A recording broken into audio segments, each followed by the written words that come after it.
नमस्कार। आज भारतीय पौराणिक कथाओं के पिटारे से एक बहुत ही दिलचस्प कहानी पर बात करते हैं। ये कहानी है बालक हनुमान की और उनका वो प्रयास सूरज को निगलने का। हमारे पास जो स्रोत है हनुमान और सूर्य एक बाल लीला, वो इसी अनोखी घटना का जिक्र करता है। किष्किंधा में जन्मे थे हनुमान, माँ अंजना और पवनदेव वायु के पुत्र, और बचपन से ही गजब की ऊर्जा थी उनमें। शक्ति तो बहुत थी पर उतनी ही भोले भी थे।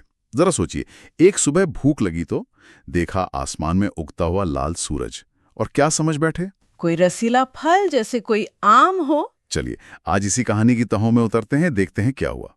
तो कहानी शुरू होती है हनुमान के जन्म से। वो बालक रूप, एकदम ऊर्जावान, शक्तिशाली। फिर आती है वो सुबह, भूख लगी है जोरों की, और नजर पड़ी आसमान में उस लाल गोले पर। क्या लगा होगा उन्हें?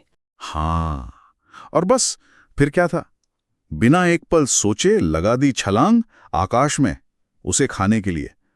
सोचिए, इतनी सी उम्र में इतनी शक्ति, आकाश तक पहुंच जाना, सूरज को पकड़ने। देवताओं ने जब ये देखा होगा, क्या हुआ होगा तब? अरे देवताओं में तो समझिए हड़कंप मच गया। सोचिए ना, अगर सूर्य को ही निगल लिया जाता तो पूरी सृष्टि का क्या होता? अंधेरा, बिल्कुल अंधेरा छा जाता। ये घटना दिखाती है कि अपार शक्ति अगर बिना सोचे समझे इस्तेमाल हो, भले ही वो मासूमियत में हो, उसके परिणाम कितने कितने अप्रत्याशित, कितने बड़े हो सकते थे। हाँ, ये तो है। तो फिर देवताओं ने क्या किया, रोका कैसे उन्हें? इसी घबराहट में देवराज इंद्र, जो देवताओं के राजा हैं, उन्होंने अपना सबसे शक्तिशाली अस्त्र निकाला, वज्र, जो बिजली की शक्ति से बना है, और वो उन्होंने हनुमान पर चला दिया। वज्र बालक हनुमान पर? जी हाँ, और वो सीधा उनकी ठोड़ी यानी हनु पर जाकर लगा। चोट लगते ही वो बेहोश हो गए और सीधा पृथ्वी पर आ गिरे।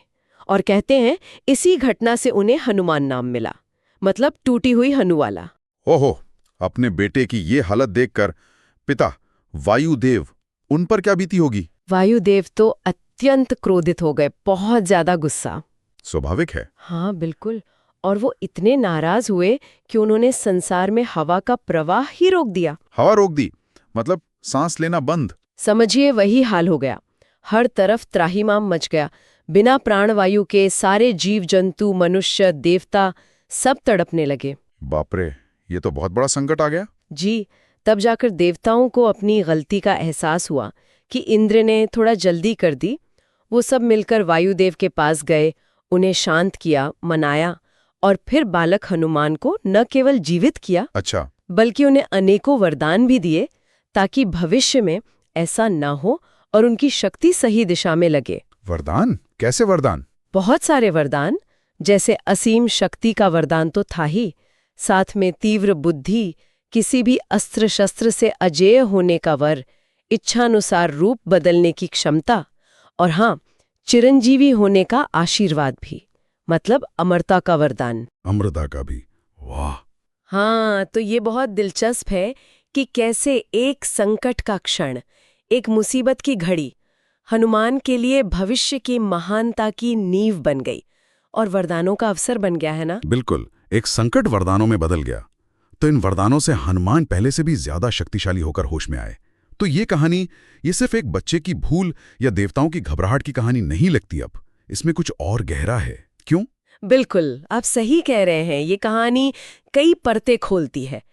एक तरफ तो हनुमान की वो बाल सुलभ मासूमियत है और उनकी जन्मजात लगभग बेकाबू सी शक्ति।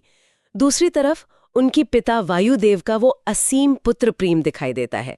हवा रोक देना कोई छोटी बात नहीं थी। सही कहा। और सबसे महत्वपूर्ण, ये घटना हनुमान के चरित्र की वो नींव रखती है जो हम आगे चलकर रामायण में देखते हैं।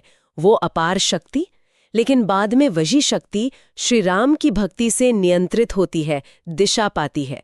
ये घटना ये भी स्थापित करती है कि उनकी शक्ति जन्मजात थी, भक्ति से मिली नहीं थी, जो उन्हें और भी खास बनाती है। तो मतलब एक बच्चे की भूख ने कैसे पूरे ब्रह्मांड में हलचल मचा दी, देवताओं को चिंता में डाल दिया, संसार को संकट में, पर अंत में उसी घटना ने उस बालक को अतुलनीय शक्तियां भी दिलवा दी।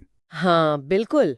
और ये हमें सोचने पर भी मजबूर करता है ना, कि किसी के अंदर की वो अपार शक्ति और उतनी ही गहरी, उतनी ही बाल सुलभ मासूमियत का जो मेल होता है वो भविष्य के उनके कामों को, उनकी नियति को कैसे गढ़ता है। क्या यही विरोधाभासी गुण होते हैं जो किसी को असाधारण बनाते हैं? ये एक विचार है जिस पर श्रोता मनन कर सकते हैं।